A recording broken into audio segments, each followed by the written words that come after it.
Experiencing issues with the next song gesture on your AirPods Pro second generation?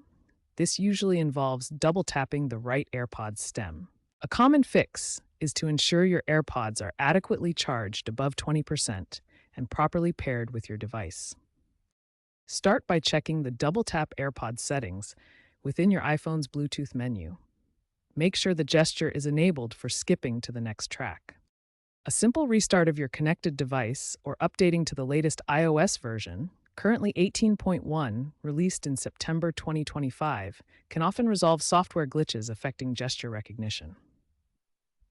If problems persist, try resetting your AirPods by holding the case button for 15 seconds. If basic troubleshooting doesn't work, ensure your AirPods Pro firmware is up to date.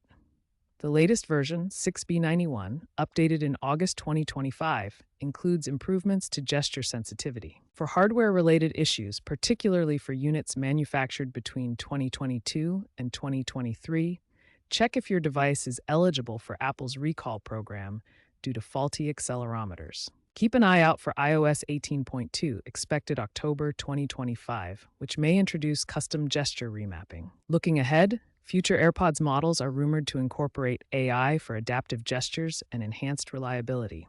Cleaning your AirPods stem can also help, as dirty sensors can hinder gesture recognition. Remember to stay updated with the latest firmware for optimal performance.